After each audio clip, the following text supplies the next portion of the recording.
കലിപ്പൻ്റെ കാന്താരി ഇപ്പോൾ ഒത്തിരി അധികം യൂസ് ചെയ്യുന്ന ഒരു ഫ്രേസാണല്ലോ. ഒത്തിരി പേര് domestic abuse, domestic violence, toxic റിലേഷൻഷിപ്സിൽ ഉണ്ടാവുന്നവരുണ്ട്.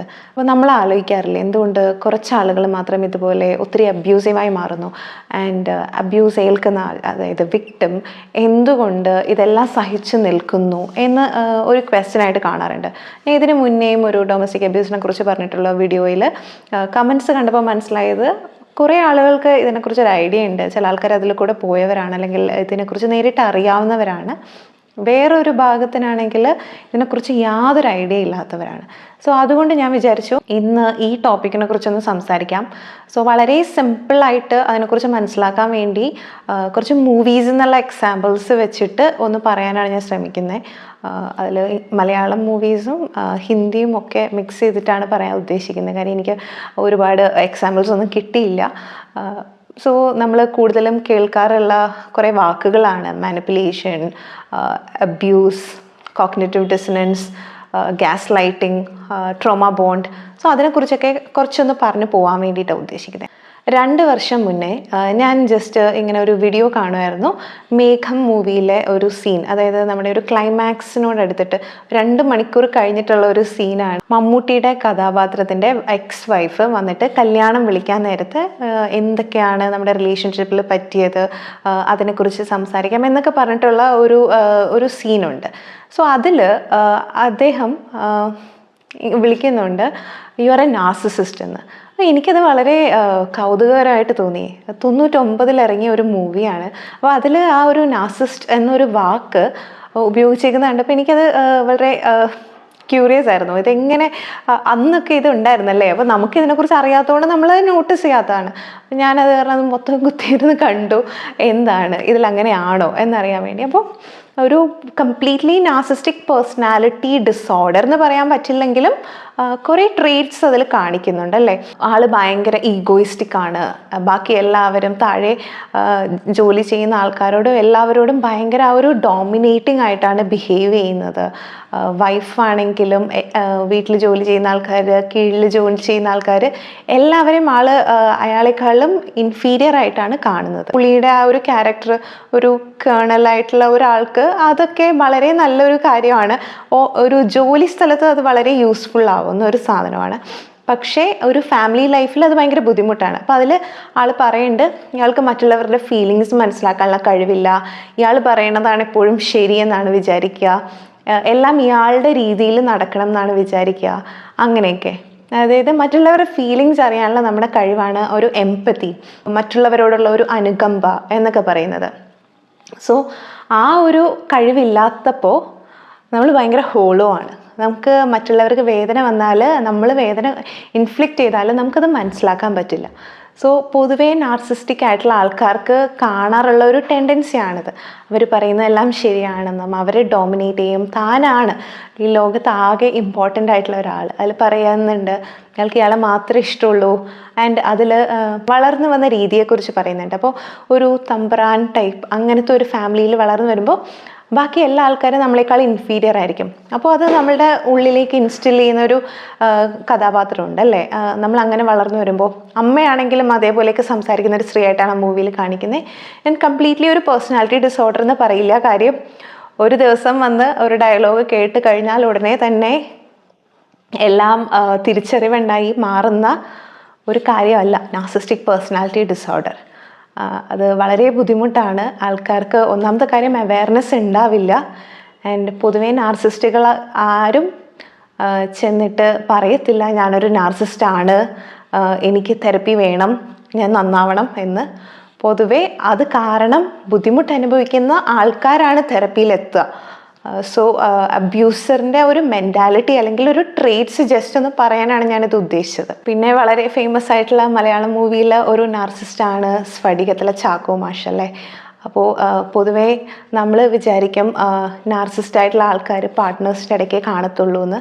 പക്ഷേ പാർട്ട്നേഴ്സിൻ്റെ ഇടയ്ക്ക് മാത്രമല്ല, ചിലപ്പോൾ അത് നമ്മുടെ പേരൻ്റ് ആയിരിക്കാം, ചിലപ്പോൾ നമ്മുടെ ബോസ് ആയിരിക്കാം, നമ്മുടെ ടീച്ചർ ആയിരിക്കാം. അങ്ങനെ പല റോളിൽ ഇവർ വരും.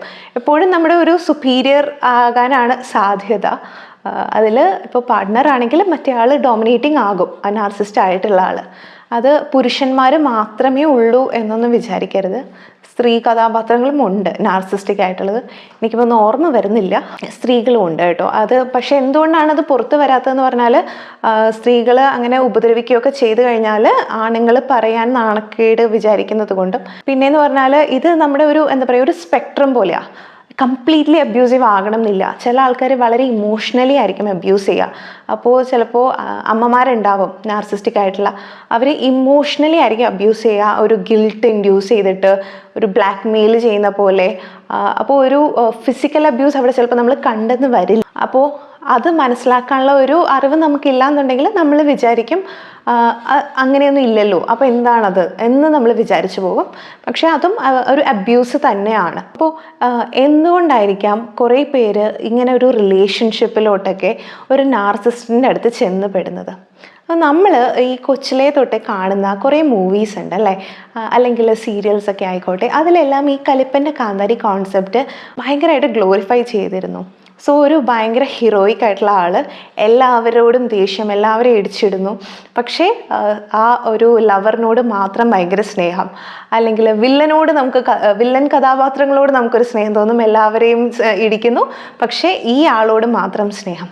അപ്പോൾ ഒരു വളരെ ദുഃഖമൊക്കെയുള്ള ഒരു പാസ്റ്റ് ഉണ്ടാവും. ആരും സ്നേഹിക്കപ്പെടാനില്ലാതിരുന്ന വില്ലൻ. KGF ആണെങ്കിൽ യഷിൻ്റെ കഥാപാത്രം എല്ലാവരോടും ക്രൂരനാണ്, ആ പെണ്ണിനോടും അതിനെ തട്ടിക്കൊണ്ടുവരുന്നു, അവിടെ നിർത്തുന്നു, അതൊരു ക്രൂരതയാണ്. പക്ഷേ അത് കഴിഞ്ഞ് ആ ഒരു സ്നേഹം കാണുമ്പോൾ അവിടെ സ്നേഹമാണ് തോന്നുന്നത്. ആൾ പക്ഷെ ഭയങ്കര നാർസിസ്റ്റിക് ആണ്, പക്ഷേ അങ്ങനെ ഉപദ്രവിച്ച് കൊണ്ടുവരുന്നതൊക്കെ ഒരു സ്നേഹത്തിൻ്റെ ഭാഷയായിട്ട് കാണാൻ പറ്റില്ല. പക്ഷെ നമ്മൾ അതൊക്കെ റൊമാൻറ്റിസൈസ് ചെയ്ത് വെച്ചേക്കുക. അപ്പോൾ കൊച്ചിലേ തൊട്ടേ ഇങ്ങനെയൊക്കെ കാണുമ്പോഴേക്കും അങ്ങനെ എല്ലാവരോടും കലിപ്പായിട്ട് എന്നോട് മാത്രം സ്നേഹമുള്ള ഒരാൾ, അത് ഒരു ഫാൻറ്റസി പോലെ മനസ്സിൽ കിടക്കും. അപ്പോൾ അങ്ങനെയാണ് കുറേ പേര് ഇങ്ങനത്തെ റിലേഷൻഷിപ്സിൽ കയറുന്നത്. മോർ ദാൻ ദാറ്റ് നമ്മളോട് ഇങ്ങനെ ഒരു ഇഷ്ടം പ്രൂവ് ചെയ്യുക, അല്ലെങ്കിൽ വേറെ ആരോടും സ്നേഹിക്കാതെ എന്നോട് മാത്രം ഇഷ്ടം കാണിക്കാൻ പറ്റുക, അല്ലെങ്കിൽ എനിക്ക് ഇഷ്ടപ്പെടാൻ പറ്റുന്ന ക്വാളിറ്റീസ് ഉണ്ട്. അപ്പോൾ അങ്ങനെ നമ്മൾ വാലിഡേഷൻ സീക്കാൻ വേണ്ടി അങ്ങനെ സ്നേഹം പിടിച്ചു വാങ്ങുന്നതിൽ നിന്ന് നമുക്കൊരു സെൽഫ് വർത്ത് പുറത്താണ് ഇരിക്കുന്നതെങ്കിൽ അങ്ങനെ വളർന്നു വരുന്ന ആൾക്കാരുണ്ട്. ചിലപ്പോൾ അങ്ങനെയുള്ള ആളുകൾക്ക് കൊച്ചിലെ പേരൻസ് ഇമോഷണലി അവൈലബിൾ ആയിരിക്കില്ല. ചിലപ്പോൾ അവർ ഫിസിക്കലി പ്രസൻ്റ് ആയിരിക്കും, പക്ഷേ ഇമോഷണലി അവൈലബിൾ ആയിരിക്കില്ല. ചിലപ്പോൾ ഡിവോഴ്സ്ഡ് പേരൻസ് ആയിരിക്കാം, അല്ലെങ്കിൽ ഏതെങ്കിലും ഒരു പേരൻ്റ് ഉപേക്ഷിച്ചിട്ട് പോയതുണ്ടാവാം, അല്ലെങ്കിൽ രണ്ടുപേരും ജോലിക്കൊക്കെ പോയിട്ട് കുഞ്ഞുങ്ങളെ ശ്രദ്ധിക്കാത്ത ആളുകളായിരുന്നിരിക്കാം, അല്ലെങ്കിൽ അബ്യൂസീവ് ആയിട്ടുള്ള ആൽക്കഹോളിക് ആയിട്ടുള്ള പേരൻസ് ഉള്ളവരായിരിക്കാം. സോ അങ്ങനത്തെയൊക്കെ സിറ്റുവേഷൻസിൽ വളർന്നു വന്ന ആളുകൾക്ക് ഇത് കൂടുതൽ കാണാറുണ്ട്. അപ്പോൾ അവർക്ക് ആ ഒരു വൾണറബിളായിട്ടിരിക്കുന്ന മൊമെൻറ്റിൽ അവരെ ഹെൽപ്പ് ചെയ്യാൻ, അവരെ സ്നേഹിക്കാൻ ഒരാൾ, ആ ഒരു ഹീറോ ആയിരിക്കും അല്ലെങ്കിൽ ഒരു ഹീറോയിൻ ആയിരിക്കും ഈ അബ്യൂസറായിട്ട് വരിക. ഉയരെ എന്ന മൂവിയിൽ ഒരു സീനുണ്ട്. അതിൽ പാർവതി ഇങ്ങനെ പറയുന്നുണ്ട്, അമ്മ മരിച്ച് 2 മാസം കഴിഞ്ഞപ്പോൾ ഒരു 10 ദിവസം ഞാൻ ബോർഡിംഗ് സ്കൂളിൽ നിന്നായിരുന്നു അച്ഛൻ യാത്ര പോയപ്പോൾ എന്ന്. കാര്യം ചേച്ചിയാണെങ്കിൽ കോളേജ് ഹോസ്റ്റലിലാണ്. അപ്പോൾ ആദ്യമായിട്ടാണ് ഞാൻ വീട്ടിൽ നിന്ന് മാറി നിൽക്കുന്നത്. അമ്മ മരിച്ചിട്ട് അത്രയും നാളായിട്ടുള്ളൂ. ഞാൻ വിഷമിച്ചിരിക്കുകയായിരുന്നു. എനിക്ക് 14 വയസ്സായിരുന്നു. അന്ന് ഞാൻ ബെഡിൽ കിടന്ന് മൂത്രമൊഴിച്ചു. അത് സ്കൂൾ മൊത്തം പറഞ്ഞു. എനിക്ക് ഭയങ്കര നാണക്കേടായിപ്പോയി. എന്നോട് ആരും മിണ്ടുന്നില്ലായിരുന്നു. ആ സമയത്ത് എന്നോട് വന്ന് സംസാരിച്ചത് ഈ ആസിഫിൻ്റെ കഥാപാത്രമാണ്. ആൾ 10th സ്റ്റാൻഡേർഡിൽ അന്ന് പഠിക്കുമായിരുന്നു. നമ്മൾ അത്രയും ലോൺലി ആയിട്ടിരിക്കുന്ന ഒരു നിമിഷം അല്ലേ. ആളുടെ അമ്മ മരിച്ചു. അപ്പോൾ അച്ഛനോട് ചോദിക്കുന്നുണ്ട്, ഞാനിത് അറിഞ്ഞിരുന്നില്ലല്ലോ, എനിക്ക് അച്ഛനോട് ആ 10 ദിവസം ഭയങ്കര ദേഷ്യമായിരുന്നു എന്നാണ് അവൾ പറയുന്നത്. നമ്മൾ ഇത്രയും വൾണറബിൾ ആയിട്ടിരിക്കുന്ന ഒരു മൊമെൻറ്റിൽ, നമുക്ക് ആരും ഇല്ലാന്ന് തോന്നുന്ന ഒരു മൊമെൻറ്റിൽ നമ്മളോട് അനുകമ്പ കാണിക്കുന്ന ഒരാൾ, നമ്മളോട് സ്നേഹത്തോടെ ചേർത്ത് പിടിക്കുന്ന ഒരാൾ, അങ്ങനെയാണ് അതിനെ പ്രസൻറ്റ് ചെയ്യുക. അപ്പോൾ ഇന്ന് ആൾക്ക് എന്തൊക്കെ പ്രശ്നമുണ്ടെന്ന് പറഞ്ഞാലും അന്ന് ആ ചെയ്തത് എനിക്ക് വലിയൊരു കാര്യമായിരുന്നു. പൊതുവേ ഇങ്ങനത്തെ ടോക്സിക് റിലേഷൻഷിപ്സിൽ കാണുന്നതും അങ്ങനത്തെ ഒരു സിറ്റുവേഷൻ ആയിരിക്കും. അപ്പോൾ നമ്മൾ വളരെ വൾണറബിളായിട്ടിരിക്കുന്ന ഒരു സമയത്ത് നമ്മളെ സഹായിച്ചു, നമ്മോട് സഹാനുഭൂതി കാണിച്ചു. അപ്പോൾ നമ്മളോട് അത്രയും വൾണറബിളായിട്ടിരിക്കുമ്പോൾ ഒരു കുഞ്ഞു കാര്യം കാണിച്ചാൽ പോലും നമുക്കത് ഭയങ്കര സംഭവമായിട്ട് തോന്നും. അത് കഴിഞ്ഞ് ഈ പൊട്ടൻഷ്യലാണ് നമ്മുടെ മനസ്സിൽ നമ്മൾ ഡെവലപ്പ് ചെയ്തുകൊണ്ടിരിക്കുന്നത്. ഇതേപോലെ ആയിരിക്കും എപ്പോഴും എന്ന് വിചാരിച്ചിട്ട്. അതിൽ എന്ത് പ്രശ്നങ്ങൾ വന്നാലും നമ്മളെപ്പോഴും ഇതിലോട്ട് പോകും. ഓക്കെ, അന്ന് അങ്ങനെ എന്നോട് ചെയ്തതാണ്, ഇനിയും അങ്ങനെ തന്നെ ചെയ്യാൻ കേപ്പബിൾ ആയിട്ടുള്ള ഒരാളാണ്, എന്നെ ഹെൽപ്പ് ചെയ്തോളും, അല്ലെങ്കിൽ എന്നെ സ്നേഹിക്കാൻ വേണ്ടി നോക്കുന്ന ഒരാളാണ്, അന്ന് എത്ര നല്ലതായിരുന്നു. ആ ഒരു പൊട്ടൻഷ്യൽ വെച്ചിട്ടാണ് നമ്മൾ ഇത് ചിന്തിക്കുക. വിക്ടിംസ് ഒത്തിരി എംപതി ഉള്ളവരായിരിക്കും. അവർക്ക് ഇങ്ങനെ സ്നേഹിക്കണം. ആൻഡ് ഇവരും ഇതേപോലെ ഇമോഷണലി അൺഅവൈലബിൾ ആയിട്ടുള്ള ബാക്ക്ഗ്രൗണ്ടിൽ നിന്ന് വന്ന കാരണം അവർ ആ ഒരു സിറ്റുവേഷനാണ് അവർക്ക് വളരെ കംഫർട്ടബിൾ ആയിട്ടും ഫെമിലിയർ ആയിട്ട് തോന്നുന്നത്. ഓക്കെ, സ്നേഹം പിടിച്ചു വാങ്ങേണ്ടതാണ്, അല്ലെങ്കിൽ ആൾക്ക് സ്നേഹിക്കാൻ പറ്റാത്തത് എൻ്റെ എന്തോ പ്രശ്നം കൊണ്ടാണ്, ഞാൻ ചെയ്തത് തെറ്റാണ്, അല്ലെങ്കിൽ ഓക്കെ ഞാൻ ഇങ്ങനെ ചെയ്താൽ അങ്ങനെ ചെയ്താൽ സ്നേഹിക്കുമായിരിക്കും എന്നൊക്കെ പറഞ്ഞ് നമ്മളവിടെ നിൽക്കും. ഡാർലിങ്സ് എന്ന മൂവിയിൽ ആലിയ ഭട്ടിൻ്റെ ഹസ്ബൻഡ് ആയിട്ടുള്ള ക്യാരക്ടർ വളരെ നാർസിസ്റ്റിക് ആയിട്ടുള്ള ഒരാളാണ്. അപ്പോൾ അതിൽ നമ്മൾ കാണുന്നുണ്ട് അവസാനം ഇതിന് അഗെയിൻസ്റ്റ് ആയിട്ട് ചെയ്യാൻ വേണ്ടി അത്രയും നാൾ ആളുടെ അമ്മ പറഞ്ഞിട്ട് ആൾ ചെയ്യുന്നില്ല. അച്ഛനില്ലാത്തൊരു കുട്ടിയാണ്. പക്ഷേ ഏറ്റവും അവസാനമാണ് പറയുന്നത്, സിനിമയിൽ മനസ്സിലാവുന്നത്, അമ്മ അച്ഛൻ ഇതേപോലെ ഒരു അബ്യൂസർ ആയത് കാരണം ആളെ മർഡർ ചെയ്തതാണെന്നുള്ളത്. അപ്പോൾ ഈ ആൾ ഇതേപോലെ അബ്യൂസീവായിട്ടിരിക്കുമ്പോൾ നമ്മൾ ആ ഒരു സൈക്കിൾ കണ്ടിട്ടുണ്ടോ? എപ്പോഴും അബ്യൂസീവായിട്ടിരിക്കും, എന്നിട്ട് സ്നേഹം കൊണ്ട് ഭയങ്കര സ്വീറ്റായിട്ട് സംസാരിക്കും, ഇങ്ങനെ ഫ്ലിപ്പ് സെക്കൻഡിൽ മാറിക്കൊണ്ടിരിക്കും. ഇങ്ങനെ ഭയങ്കര സ്നേഹം കാണിച്ച് ഭക്ഷണം കഴിക്കാതിരിക്കുമ്പോൾ ഒരു കല്ല് കടിക്കുന്ന ഒരു സീനുണ്ട്. ആ കല്ല് കടിക്കാൻ തുടങ്ങുമ്പോൾ ആലിയയുടെ മുഖത്തുള്ള ആ ഒരു ഫിയർ ഇല്ലേ, അതാണ് ഒത്തിരി വിക്ടിംസിൻ്റെ ലൈഫ് എന്ന് പറയുന്നത്. എക്സെൽസിൽ നടക്കുന്ന പോലെയാണ്. എക്സെൽസിൽ നടക്കുക എന്ന് പറഞ്ഞാൽ മുട്ടത്തോടിൻ്റെ പുറത്തുകൂടെ നമ്മൾ നടക്കുമ്പോൾ നമ്മളിങ്ങനെ ശബ്ദം ഉണ്ടാക്കാതെ അനങ്ങാതെ വേദനിപ്പിക്കാതെ ഇങ്ങനെ നടക്കണ്ടേ, അതേപോലെയാണ് ഈ വിക്ടിംസ് അവരുടെ കൂടെ ജീവിക്കുക. അപ്പോൾ എപ്പോഴാണ് ഏത് നിമിഷമാണ് ഇത് പ്രശ്നമാകുന്നതെന്ന് അറിയാതെ ഇങ്ങനെ ഇരിക്കുക. കാര്യം ആ ഒരു ഫ്ലിപ്പ് സെക്കൻഡിൽ ഇവരുടെ മൂഡ് ചേഞ്ച് ചെയ്ത് കഴിഞ്ഞാൽ ഉപദ്രവിക്കാൻ തുടങ്ങും. ദോ പത്തി എന്ന് പറഞ്ഞിട്ട് വേറൊരു മൂവി നെറ്റ്ഫ്ലിക്സിലുണ്ട് ഇപ്പോൾ, കൃതി സനൻ്റെ ട്വിൻസാണ്. അപ്പോൾ അതിൽ ഒരാളുടെ ഹസ്ബൻഡ് ഇതേപോലെയാണ്, കറിക്ക് എരിവ് കൂടി എന്ന് പറഞ്ഞിട്ട് ഒക്കെ ഇങ്ങനെ അടിക്കുവാണ്. അത് കഴിഞ്ഞിട്ട് ഫ്ലിപ്പ് ഓഫ് എ സെക്കൻഡ് ആൾ ഭയങ്കര സോറി പറയും. നീ അങ്ങനെ ചെയ്തിട്ടല്ലേ, നിനക്കറിയില്ലേ എനിക്ക് ഇത്രയും ദേഷ്യം വരുമെന്ന്, എന്തിനാ അങ്ങനെ ചെയ്യണേ, എന്തിനാ എന്നെ ദേഷ്യം പിടിപ്പിക്കുന്നത്, എനിക്ക് ദേഷ്യമാണെന്ന് അറിഞ്ഞൂടെ എന്നൊക്കെയാണ്. അപ്പോൾ ഇവരൊക്കെ നോക്കിക്കഴിഞ്ഞാൽ നമുക്ക് കാണാം, ഇവർ ജോലി ചെയ്യുന്ന സ്ഥലങ്ങളിൽ ചിലപ്പോൾ അവർക്ക് അത്രയും റെസ്പെക്റ്റും അവരുടെ ഈഗോ കാണിക്കാൻ പറ്റുന്ന സിറ്റുവേഷൻ ആയിരിക്കില്ല. അവിടെ അവർക്ക് എന്തെങ്കിലും ഒരു പ്രശ്നം ഉണ്ടായിക്കഴിഞ്ഞാൽ അത് കംപ്ലീറ്റ്ലി വന്ന് ഇവിടെ ഡിസ്പ്ലേസ് ചെയ്യും, ഇങ്ങോട്ട് പ്രൊജക്റ്റ് ചെയ്യുവാണ്. അപ്പോൾ ഈ വൈഫിൻ്റെ മേത്തോട്ടാണ് ഇത് മൊത്തം തീർക്കുന്നത്. അപ്പോൾ എന്ന് വെച്ചാൽ അത് ഇൻഫീരിയർ ആയിട്ടുള്ള ഒരാളായിട്ടാണ് കാണുക. അപ്പോൾ ആണുങ്ങൾക്ക് കുറച്ചുകൂടി ഫിസിക്കലി കേപ്പബിൾ ആണ് ഉപദ്രവിക്കാനും, കൂടുതൽ അങ്ങനത്തെ ആളുകളുള്ള കാരണം അതാണ് നമ്മൾ കൂടുതൽ കാണാറുള്ളത്. അപ്പോൾ നമ്മൾ വിചാരിക്കും ആൾക്കാർക്ക് ജോലിയുണ്ട്, എഡ്യൂക്കേഷൻ ഉണ്ട്, അങ്ങനെയാണെങ്കിൽ ഇങ്ങനെ നിന്ന് കൊടുക്കേണ്ട കാര്യമുണ്ടോ എന്ന്. തപ്പട് എന്ന മൂവിയിൽ ഒരു അടി അടിച്ചതിൻ്റെ പേരിൽ തപ്സിയുടെ ക്യാരക്ടർ വന്നിട്ട് ഡിവോഴ്സ് ചോദിക്കില്ലേ, ആ ആൾ നാർസിസ്റ്റിക് അല്ല, ആൾ പെട്ടെന്നൊരു ദേഷ്യത്തിൽ അങ്ങനെ ചെയ്തതായിട്ടാണ് കാണിക്കുന്നത്. പക്ഷേ അബ്യൂസ് എങ്ങനെയാണെങ്കിലും താങ്ങാൻ വയ്യാന്ന് പറഞ്ഞിട്ട് ആൾ പോയത്. പക്ഷെ ഞാൻ പറയാൻ വന്നത് അതല്ല. അതിൽ ഒരു അഡ്വക്കേറ്റ് ഉണ്ട്, ആളുടെ ആ ഒരു ഡിവോഴ്സ് കാര്യങ്ങൾ ചെയ്തു കൊടുക്കുന്നത്. ആ ആൾ എപ്പോഴും ഈ അബ്യൂസിലൂടെ പോകുന്ന ഒരു ഫാമിലി ലൈഫിലാണ് ജീവിക്കുന്നത്. വേറെ ആളുകൾക്ക് ഡിവോഴ്സ് വാങ്ങിക്കൊടുക്കുന്ന ഒരു അഡ്വക്കേറ്റ് അങ്ങനെ തന്നെ നിൽക്കുകയാണ്. ഇത് മൂവിയിലെ കാര്യം നിങ്ങൾക്ക് റിലേറ്റ് ചെയ്യാൻ പറയുന്നതേ ഉള്ളൂ. പക്ഷേ സ്ഥിരമായിട്ട് ഇങ്ങനത്തെ പേഷ്യൻസ്, ഇങ്ങനത്തെ ക്ലയൻസ് വരാറുണ്ട്. ഡോക്ടേഴ്സ്, അഡ്വക്കേറ്റ്സ്, ടീച്ചേഴ്സ്, പ്രൊഫസേഴ്സ്, വലിയ വലിയ സ്ഥാനങ്ങളും കുറേ കാശുള്ളവരും ഒക്കെ ഉണ്ട്. അവർക്കതിൽ നിന്ന് ഇറങ്ങാൻ പറ്റില്ല. അപ്പോൾ നമ്മൾ വിചാരിക്കും ഈസി അല്ലേ. ചില ആൾക്കാർ വളരെ ക്രൂവലായിരിക്കും, അവർ ഡിവോഴ്സ് ഒന്നും കൊടുക്കത്തില്ല. ചില ആൾക്കാർ അവരെ സമ്മതിക്കില്ല. പിന്നെ ഒരു ലൂപ്പാണ്, ട്രോമ ബോണ്ട് എന്ന് പറയുന്ന ഒരു ചുരുളിയുടെ അകത്ത് പെട്ട പോലെയാണ്. കാര്യം ഒരു ഒന്നാമത്തെ കാര്യം ചെയ്യാന്ന് പറഞ്ഞാൽ ആൾക്കാരിൽ നിന്ന് ഇവരങ്ങ് അകറ്റും, ഐസൊലേറ്റ് ചെയ്യും. എന്നിട്ട് ഇവരുടെ കുഞ്ഞ് ഫീഡ്ബാക്ക് ഉണ്ട്. അതായത് ഇംഗ്ലീഷിൽ പറയണ കേട്ടിട്ടില്ലേ, ഇവളെ കൊണ്ട് ഒന്നിനും കൊള്ളത്തില്ല, ഇവൾ ലഡു ഉണ്ടാക്കാനാണ് ജനിച്ചേക്കുന്നത് എന്ന പോലെ ഇങ്ങനെ കുഞ്ഞു കമൻസ് എപ്പോഴും പറഞ്ഞ് ഇവർ വീക്കാണെന്ന് ഇവർ തന്നെ അങ്ങ് വിചാരിക്കാൻ തുടങ്ങും. അവൾക്ക് തന്നെ എവിടെയും പോകാനറിയില്ല, സിനിമയ്ക്ക് പോകാനറിയില്ല, അത് ചെയ്യാനറിയില്ല, ഇത് ചെയ്യാനറിയില്ല. അപ്പോൾ ഇവർ ഡിപ്പെൻഡൻ്റ് ആയിക്കൊണ്ടിരിക്കും. അപ്പോൾ അത് നമ്മുടെ ഒരു ബിലീഫായിട്ട് മാറും. അപ്പം നമുക്കറിയില്ല ഇത് പുറത്തുനിന്ന് വന്നാണോ അകത്തുനിന്നുള്ളതാണോ എന്നറിയില്ല. അപ്പോൾ അങ്ങനെ വന്ന് ഇവർ കംപ്ലീറ്റ്ലി ഡിപ്പെൻഡൻ്റ് ആയി. അപ്പോൾ ഇവർ വേറെ ആൾക്കാരുടെ അടുത്തൊന്നും പോകാൻ സമ്മതിക്കില്ല, ഫ്രണ്ട്സുമായിട്ട് മിങ്കിൾ ചെയ്യാൻ സമ്മതിക്കില്ല, ഫുള്ളി ഈ ആളുടെ ചുറ്റും നിൽക്കാനാണ് നോക്കുക. അപ്പോൾ അങ്ങനെ വിക്ടിം നിന്ന് കഴിയുമ്പോൾ ഇവിടെ സംഭവിക്കുന്നതൊക്കെ ശരിയാണോ തെറ്റാണോ എന്ന് മനസ്സിലാവാതെയാവും. അത് കഴിഞ്ഞ് എന്തെങ്കിലും ഒരു പ്രശ്നം വന്നു കഴിയുമ്പോൾ ഇതേപോലെ നീ അങ്ങനെ ചെയ്തിട്ടല്ലേ, നീ ഒന്ന് ആലോചിച്ച് നോക്കിയേ, നീ അല്ലേ കുറ്റം, ഞാൻ അങ്ങനെ ചെയ്യുമോ എന്നൊക്കെ ചോദിച്ചു കഴിയുമ്പോൾ ഇവർ കുറേ കഴിയുമ്പോൾ ഇതൊരു ഗ്യാസ് ലൈറ്റിംഗ് ആകും. അപ്പോൾ ഇവർ ഈ പറഞ്ഞ റിയാലിറ്റി അങ്ങ് മാറിക്കൊണ്ടിരിക്കും. അവസാനം ഇവർക്ക് തന്നെ കൺഫ്യൂഷൻ ആകും, ഞാൻ എന്താ പറഞ്ഞുകൊണ്ടിരിക്കുന്നത്. ആൻഡ് ചില സമയത്തുണ്ട്, ഇപ്പോൾ ഇവർ നീ കുറേ ഉപദ്രവിക്കുന്നുണ്ട്, ഞാൻ നിർത്തുവാണ്, ഞാൻ പോവാണ്, അല്ലെങ്കിൽ മറ്റുള്ളവരുടെ മുന്നിൽ എക്സ്പോസ്ഡ് ആവും എന്ന് തോന്നുന്ന സിറ്റുവേഷൻസിൽ ഇവർ ഭയങ്കരമായിട്ടും പാവമാകും. നേരെ പാവമായിട്ട് കാല് പിടിക്കും, കരയും, അങ്ങനെ അങ്ങ് ചെയ്യും.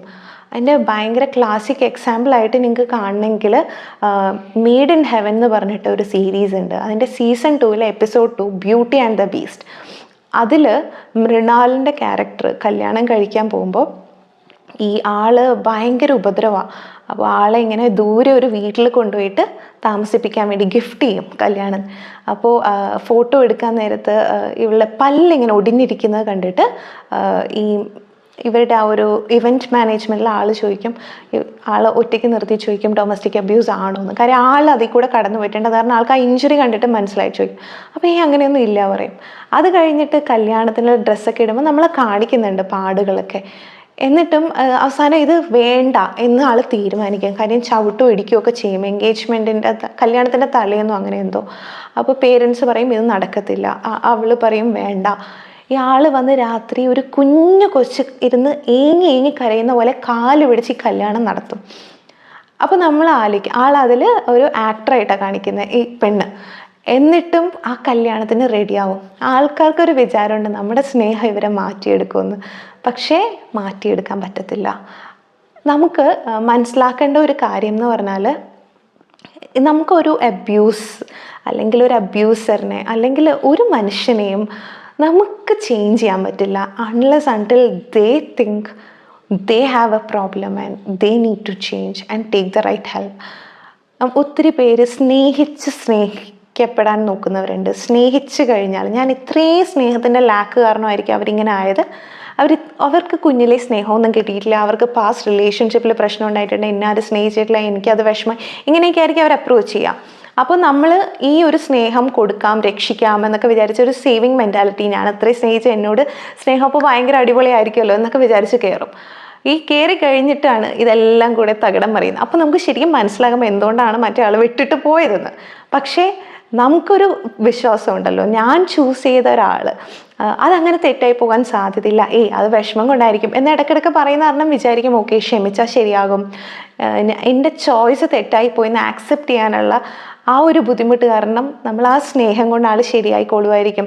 ഇനിയിപ്പോൾ ഞാൻ എനിക്കിത്രയും സ്നേഹമില്ലേ, ആളെ കരയുന്ന കണ്ടില്ലേ, ക്ഷമിച്ചു, നന്നായാലോ എന്ന് പറഞ്ഞ് ചാൻസ് കൊടുക്കും. പിന്നെ ഇത് റിപ്പീറ്റ് ചെയ്യും. അപ്പോൾ നമ്മൾ വിചാരിക്കും എപ്പോഴാണ് ഇതിൽ നിന്ന് ഇറങ്ങിപ്പോരുന്നത് എന്നത്. പാറ്റേൺ റിപ്പീറ്റ് ചെയ്തുകൊണ്ടിരുന്നാൽ ഇറങ്ങിപ്പോയേ പറ്റുള്ളൂ. എപ്പോൾ ഇറങ്ങാൻ പറ്റുന്നു അപ്പോൾ ജീവനും കൊണ്ട് ഓടി രക്ഷപ്പെടണം. ഇനി ചില ആൾക്കാർക്ക് ഇത് കാണാൻ പറ്റില്ല, കാര്യം നമ്മളൊരു ചുരുളിയിൽ നിൽക്കുവാണ്. ഈ ലൂപ്പിൽ നിൽക്കുമ്പോൾ നമുക്കിവിടെ മനസ്സിലാകത്തില്ല എന്തൊക്കെയാണ് സംഭവിക്കുന്നത്. കാര്യം നമ്മളിത് ഒബ്ജക്റ്റീവായിട്ടല്ലല്ലോ കാണുന്നത്, നമ്മൾ അതിനകത്തിരുന്ന് കാണുമല്ലേ. ചിലപ്പോഴായിരിക്കും ഒരു കാര്യം ഭയങ്കരമായിട്ട് ഹിറ്റ് ചെയ്യുന്നത്, അപ്പോഴായിരിക്കും നമുക്ക് ശരിക്കും ഒരു റിയാലിറ്റി ചെക്ക് ഉണ്ടാവുന്നത്, ഓ നോ എന്ന് പറഞ്ഞിട്ട്. അപ്പോൾ അത് കിട്ടുന്ന ഹെൽപ്പൊക്കെ എടുത്തിട്ട് രക്ഷപ്പെടാൻ നോക്കുക. എന്ന് വെച്ചാൽ ഈ ഫ്രണ്ട്സുമായിട്ട് വരുന്ന ഡിസ്കഷൻ ഇല്ലാതെ വരുമ്പോൾ അല്ലെങ്കിൽ വേറെ ആൾക്കാരോട് സംസാരിക്കാതെ വരുമ്പോൾ നമുക്ക് മനസ്സിലാവില്ല.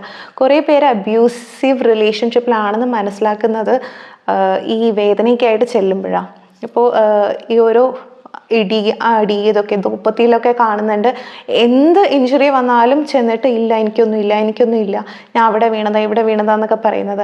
അമ്മു എന്ന് പറയുന്ന സിനിമയിൽ ആ പോലീസ് ഓഫീസർ ഐശ്വര്യലക്ഷ്മിയുടെ ആ ക്യാരക്ടറിനെ നല്ലപോലെ ഉപദ്രവിച്ചിട്ട് ഇല്ല എന്ന് പറഞ്ഞിട്ട് അവസാനം ഒട്ടും പറ്റാതെ കംപ്ലൈൻറ്റ് ചെയ്യുന്നത്. സോ അതേപോലെയാണ്, നമ്മൾ എത്ര ക്ഷമിക്കുന്നോ അത്രയധികം നമ്മളെ ചവിട്ടി മെതിച്ചുകൊണ്ടിരിക്കും. അബ്യൂസീവ് റിലേഷൻഷിപ്പിൽ നിന്ന് രക്ഷപ്പെടുക, അത് മനസ്സിലാക്കുക. നമുക്ക് ആരെയും രക്ഷിക്കാൻ പറ്റില്ല, ആരെയും നന്നാക്കാൻ പറ്റില്ല. നന്നാവണം തോന്നുന്നവർ സ്വയം നന്നാവണം. നമ്മൾ എന്തുകൊണ്ട് ഇമോഷണലി അൺഅവൈലബിൾ ആയിട്ടുള്ള ആൾക്കാരെ ചൂസ് ചെയ്യുന്നു എന്ന് മനസ്സിലാക്കി അതിന് ഹെൽപ്പ് എടുക്കുക. എല്ലാവരെയും രക്ഷിക്കാൻ നോക്കുന്നത് എന്തുകൊണ്ട് ഞാൻ മറ്റുള്ളവരുടെ അടുത്ത് നിന്ന് ഇമോഷണൽ വാലിഡേഷൻ, ആ ഒരു ലവ് ക്രേവ് ചെയ്യുന്നു, അത് മനസ്സിലാക്കി സ്വന്തമായിട്ട് സ്നേഹിക്കാനുള്ള ടെക്നിക്സ് തെറപ്പിയിലൂടെ എടുക്കുക എന്നുള്ളതാണ്.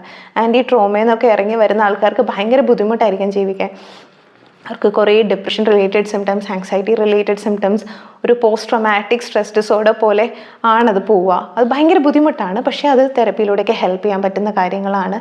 ആൻഡ് സോ ഇത് നിങ്ങൾക്ക് സിമ്പിളായിട്ട് പറഞ്ഞ കാരണം മനസ്സിലായിട്ടുണ്ടാവും എന്ന് വിചാരിക്കുന്നു. ഇത് നിങ്ങളുടെ ഫ്രണ്ട്സിനോ റിലേറ്റീവ്സിനോ ഈ ട്രോമയിൽ കൂടെ പോകുന്നു അല്ലെങ്കിൽ അബ്യൂസീവ് റിലേഷൻഷിപ്പിലാണെന്ന് നിങ്ങൾക്ക് തോന്നുന്ന ആൾക്കാർക്ക് മനസ്സിലാകാൻ വേണ്ടി, അല്ലെങ്കിൽ നിങ്ങൾ എത്ര പറഞ്ഞിട്ടും ഇത് മനസ്സിലാകാത്ത ആൾക്കാർക്ക് മനസ്സിലാകാൻ വേണ്ടി ഷെയർ ചെയ്ത് കൊടുക്കുക. ലൈക്ക് ചെയ്യുക, കമൻറ്റ് ചെയ്യുക, സബ്സ്ക്രൈബ് ചെയ്യുക. That's all. Thank you.